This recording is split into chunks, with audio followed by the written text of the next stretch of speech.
In the last section,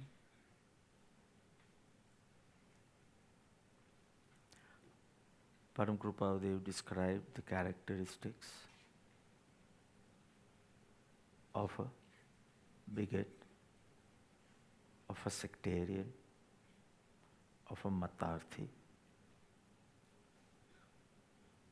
which would enable to give up the sectarian approach.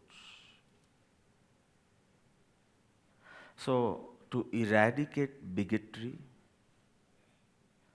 attributes of a matarthi were explained in detail from verse 24 to 33. In this section, the third section of the Shastra, Param Krupadev shows us the characteristics of a true seeker whose only objective is to experience the true bliss. Atma Artha Sukha Saj were the last words of the last verse of Matarthi Lakshan. Lakshan. So the term used for the true seeker of the soul, the term used for that by Prabhu is Atmarthi. So I'll be using the word Atmarthi for a true seeker of the soul with the objective of attaining unbroken, unobstructed bliss. Atma Artha Sukha Saj. The bliss of the soul, whose only objective is the bliss of the soul, or say Atma Arth, welfare, well-being of the soul. Atma nu kalyan ane sachu sukh. Well-being of the soul, spiritual welfare, and to attain the bliss of the soul is the only objective. So when you gain the virtues of an Atmarthi, you are eligible for the unbroken and unobstructed bliss of the soul. But you need to cultivate the virtues of an Atmarthi. Because an Atmarthi, meaning the true seeker of the soul, for an Atmarthi, now the only aim in life is self-realization. He has realized that happiness does not lie outwards, it lies within, so he needs to divert his focus inwards. We say antarmukh. Atmarthi's only aim is self-realization. The word only is so important. His only aim in life. He'll be yet performing many roles, many responsibilities, lots of other duties. Still, his only aim is self-realization, experience the bliss of the soul by creating that stillness within. So instead of just saying one who is not a Matarthi is an Atmarthi, one who does not behave in this bigoted manner, one who does not do this is an Atmarthi. He could have said that, and that would be enough for us. But Param Krupadev decided is also a wrong word, but to understand why did he compose one whole section on Atmarthi na Lakshano before starting with the actual subject matter of Sri Atma Siddhi Shastra. One stanza or one verse would have been enough to understand who an Atmarthi is. But he decides to describe the correct mindset of an Atmarthi in a positive manner, not by negating the mindset of a Matarthi. We would say he is not like him. Say, Nemiji is not like Maulikji. So you know the traits of Maulikji. So you got an idea what Nemiji is. But he decides to explain the mindset of an Atmarthi independent of Matarthi. Why? Because a positive description of anything has a different impact on you. Aje garmi nathi, a different feeling. Aje avu che is a different feeling. Which both are right. But a negative description, karta, more than that, a positive description is helpful in inspiring you to cultivate the virtues, develop the virtues. Sow or develop. होय तो विकसावा, न होय तो शुरू करवा. You understand? This impact is only possible by a positive description. So he chooses to explain the mindset. What are his convictions, beliefs before he comes to a Sadguru? What does he want by taking refuge of a Sadguru? This clarity he needs. This clarity you won't get after meeting the Sadguru, because ત્યાં સુધીમાં તો ઘણી ભૂલો કરી દેશો, આછાતનાઓ કરી લેશો, અવિનય કરી લેશો, if you are not clear why you have come here. And all this will be explained in just one word, बीजो, 2-3 words, बीजो नहीं मन रोग. He has not come here to stay in a beautiful place. He has not come to a Sadguru because his wife wants or his husband wants to stay, not to appease someone or please someone. He has to be clear. He is not come here because this place is beautiful. He has come here with a definite, specific purpose. Otherwise, he comes in that manrog. He is a parasite to the Sangha. And his whole pursuit is futile. So he has to be very, very clear regarding his purpose. And this section is going to tell us everything. Maybe if you just want to know what is moksha upai, you end here. You don't need to study the 6 fundamental truths if you just want to know what you should be doing here. If that is your purpose, this section has everything for you.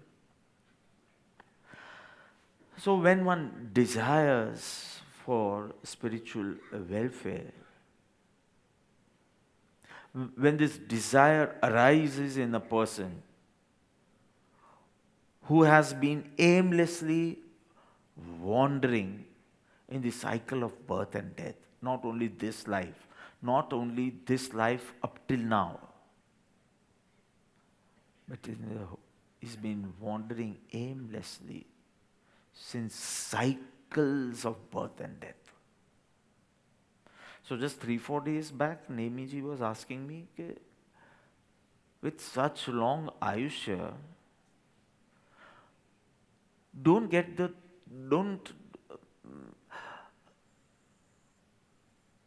they means devs, get bored of life. I was telling him कि एक एक नाटक 2,000 वर्ष સુધી ચાલે. एक नाटक entertaining programs in Devlok goes on for 2,000, 3,000 years. Even they desire pizza, etc. Shiv. But they just have to desire and they get a burp. They actually don't need to cook or order. They actually don't need to eat or chew or digest. Everything happens in a second. Now what do? You just decide for a pizza and the next moment there's a burp. Now what next? And you have a lifespan of billions of years. So he was not understanding what do they do. All the desires are going to be fulfilled, that they also know. You understand? Billions of years. Billions of years तो बहुत ओछू कहेवाय. Millions and billions तो बहुत ओछू कहेवाय. It goes in Paleopum and Sagaropums and all. So you have been wandering aimlessly since cycles of birth and death. I just talked to you about one birth, Devgati. Cycles of birth and death, and you didn't have an aim of self-realization. It's only Param Krupa, Dev's Krupa, that we are understanding the purpose of existence.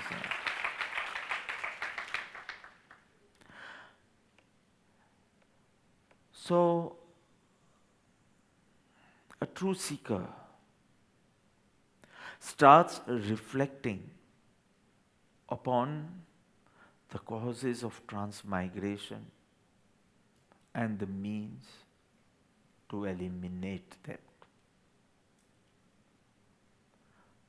Why have I been wandering since time immemorial? Why? When my desires were not fulfilled, okay, I understand. But even after all my desires were getting fulfilled, still why didn't I turn within? Why? So a true seeker is a person who starts reflecting. He doesn't have the answers yet. He starts reflecting, rather starts questioning. હું કોણ છું? ક્યાંથી થયો? 5 questions from which arises the 6 fundamental truths. So we sing that in Bahupunya Kera. હું કોણ છું? Atma. ક્યાંથી આવ્યો? You have been transmigrating, but you are eternal. You always existed. So Atma nitya છે. કોના સંબંધે આ વલગના? Whatever is happening within, without, why is it happening so? તું કરતા છો અને તું જ ભોગતા છો. રાખું કે પરિહરું? Liberation is there and there is a path to liberation. So from just reflection comes out the 6 fundamental truths. So I finished verse 43, 44. I finished verse 43 and 44. The next section I finished. Just ponder over it. Basic questions, not very, very philosophical or metaphysical also. And you need a clarity for it, and so Sri Atma Siddhi Shastra. But when one starts reflecting on all these, he tends to become a true seeker. And once he starts questioning himself, but he doesn't receive correct answers, or he doesn't know if his answers are right, there is a painful yearning within him. Painful yearning. Or I can say it in good words, deep calling. When a true seeker meditates, when a true seeker is absorbed in bhakti, the seeker feels a deep calling within. Has anyone experienced little bit of this type of feeling? If not every time, sometimes. We are all have been fortunate since December. Everyone is in an emotional, devotional mood. Right? Every bhakti adds.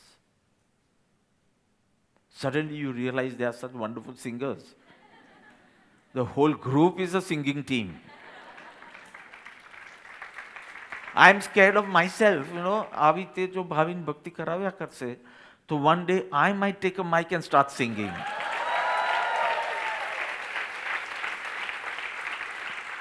One by one, the way the kids come up and start singing. One by one, जे भी उठे ने एक divine voice हो. Maybe there is a divine hearing also from your side. Not only divine singing, but somewhere suddenly you feel a deep calling. Or a painful yearning. Every day you meditate and still you don't hit the target. And there is a painful yearning within you.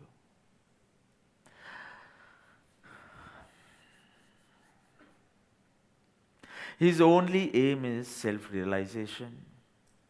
His only aim will become progressing on the path of upliftment, unfolding. Progressing on the path of unfolding, uplifting, whatever word you like. Either you feel inherently you are pure, peaceful and powerful, then I would use the word unfolding, blossoming. If you feel you just have a seed and you need to grow, so I said upliftment. However, whatever way you see. But he realizes one thing in this deep calling and this painful yearning. Whatever words you put of parabhakti, atmagnan, whatever, to experience that oneness with the divine, oneness with the pure self. So whichever words you choose, bhakti margana or gnan margana, whichever, it's the same experience. You start realizing lack of interest in worldly activities. You'll be doing many things, performing your roles, many worldly activities. But that lack of interest you start realizing.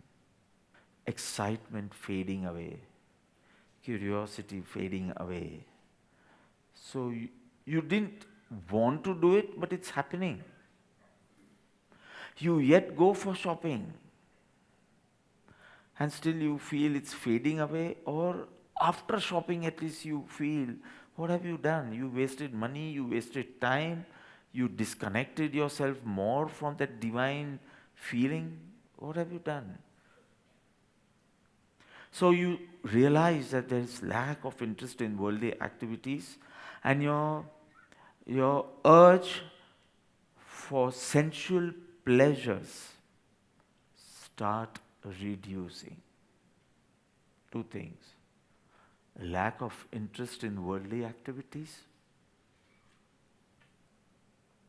and the urge, the want, the need of sensual pleasures start reducing.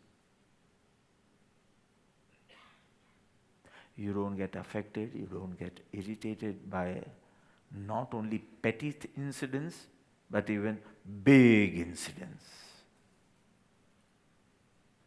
So what am I saying? Kashayini upshantata matra moksha bilas bhaveked. Verse 38. But see the natural flow, it's nothing you have to cultivate by taking niyams. You experience, you start reflecting on, you start questioning yourself. You experience a deep calling, and from the deep callings, you realize your passions are becoming weaker and weaker. Your only desire is self-realization or liberation. Now all the urges are reducing. Interest and excitement and curiosity is waning away. So isn't it very, very obvious, if one is a true seeker, for that seeker, verse 38 is going to be like Talikaran. Yes, this is happening with me. It's nothing, oh, I learned something new and now I should be doing this. He would feel that this is exactly what is happening to me right now. Where the whole journey started with just listening to a lecture, and it was so comfortable, life was so comfortable. Every fortnight you get a lecture, you enjoy that lecture because somewhere you can relate to some points, or you like the person who is delivering the lecture, whatever. And you were quite comfortable, and then you would just carry on with your worldly life beautifully. You never knew a lot of pain is going to come ahead. There will be divine discontentment, and it would not let you sleep. It will make you cry. You never knew all this was going to come. And so says Mirabai that if I knew there's so much pain in your vira, I would tell everyone not to fall in love with you. Because this was not what was expected. Only this association gave me so much pleasure. So more association would give me more pleasure, and in this way I would attain liberation. I never knew I would have to pass a phase of vira, even when you are around me. Because somewhere you have shifted your location. Location but in different. Yeah, you were outside and now you have suddenly gone within and deep within. Until I don't go deeper and deeper within, I don't get your darshan anymore. You are in front of my eyes, but I'm not satisfied by that darshan. I want that darshan of. So, isn't it obvious the deep calling leads to painful yearning, leads to lack of interest in worldly activities, leads to reducing the urges and temptations of sensual pleasures. You have started realizing it can give me nothing. Now you won't even use the word temporary happiness. That is just a philosophical term. Then the world can give you only temporary happiness. You realized it cannot give you any happiness. So much. See, what I've been talking up to now, don't you feel it is more experiential than actually philosophical? Something you might have already experienced and something you know you will experience very soon. But it is nothing to note down. There's nothing to jot down because are you understanding? So what happens? All the understanding he had received from an Sadguru or by reading books, which you might be calling Shastras, up till now, regarding Dev, regarding Guru, regarding Dharma, regarding Shastra, regarding the external attire, or rituals, anything, all the understanding you had got from your sectarian gurus or the books you have read, suddenly you feel like questioning them all over again. Is this really going to help me?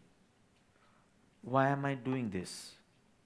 Why I am showing like my different image to the world when there is no deep calling within? So you will be questioning all the understandings you have received from your, I would not say a Sadguru, but I will say from a sectarian guru, from your parents, everyone, because they are the people who gave you religious sanskars. And they told you how you should be doing and what you should be doing and why you should be doing. So your first exposure was either a guru of your sect, or say your parents, or say your patshala, somewhere. But now you want to question, I didn't say negate. I'm not saying everything is wrong. But now, because you want to experience everything, not memorize. So now you started questioning whether this is a real purpose for me staying here, coming here, or taking a refuge of a guru, or reading this book, or fasting, or singing a bhajan. Is it just the love for music? Or is something more happening within me, in my heart? So you will start questioning, but you won't get answers yet. Are you understanding the whole flow? You're questioning, but you're not getting correct answers, or you're not totally happy with your answers. There you feel a need of a Sadguru.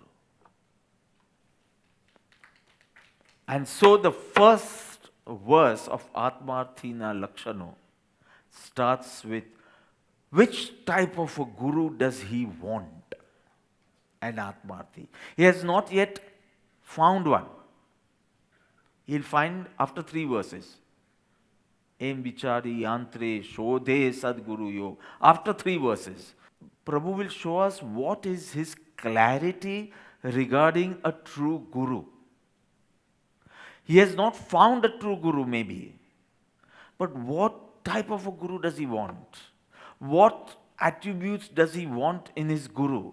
In contrast with verse 24 of Matarthi, Bahya tyag pan gnan nahi, athva to kul dharmana guru, temaj mamatva. This was the concept of a Matarthi regarding a guru. So the same thing. What is the concept of an Atmarthi regarding a true guru? True you must use. True. Te sacha guru hoye. So what is his concept regarding a true guru? So beautifully, what are you going to see in this verse? Or say the whole section from verse 34 to 42. How many? 9 verses. So let's revise 24 to 33. 24, concept regarding, of a Matarthi of course, regarding Guru. 25, regarding the nature of Saddev whom he is worshipping or wants to worship. Then 26, even if he comes in contact with a Sadguru, but because of his bigotry, what happens? Then 27, regarding the scriptural study and the external attire. Then next 28, regarding vows and austerities and penance and restraints, etc. Then next 29, what does he do with the knowledge from the absolute viewpoint, which is very much necessary, but what does he do? Lip adoption, changing of language, and not changing of the inner state, or no inner transformation. Then association, then everything is for ego in his ability, activity, achievement, and so finally he is not worthy, anadhikari, he is not worthy, not deserving, not eligible, not qualified. Then the common attributes of both, and finally the purpose of the description of a Matarthi in detail. So what are you going to see in Atmarthi now? I revise this because I want now you to now enter this territory of being an Atmarthi. So one verse will be, so verse 34, you just need to listen. We'll do it in detail. So verse 34 will be on what he feels a right guru should be, or his concept regarding a right guru, 34.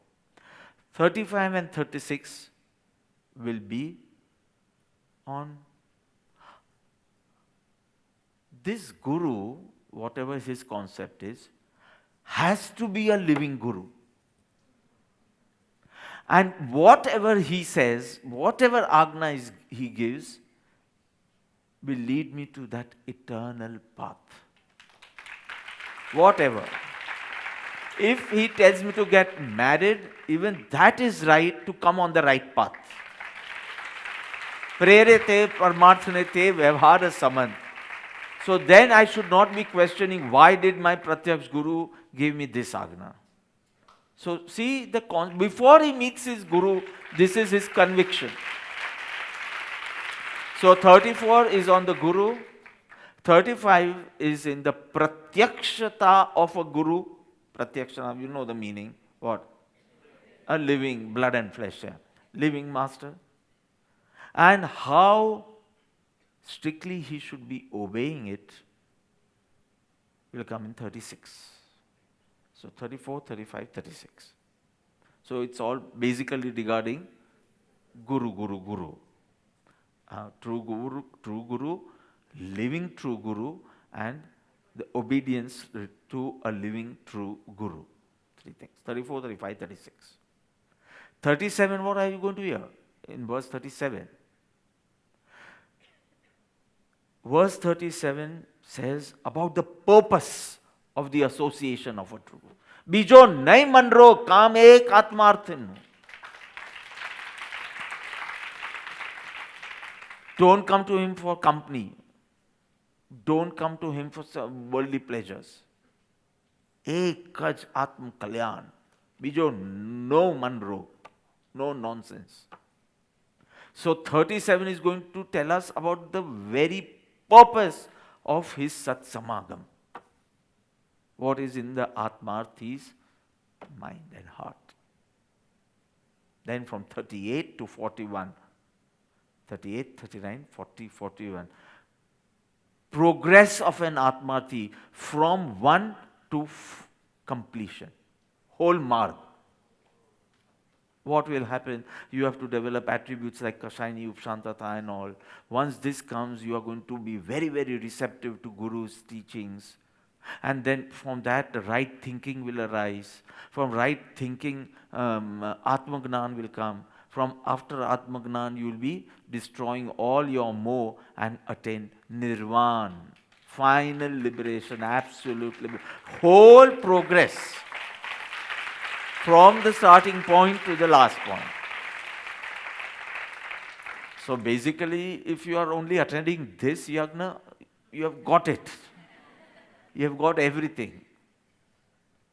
And 42, the ninth verse of this section, is a preparation of the next section. Now you know his style, right? It's not like, beads put together in a string.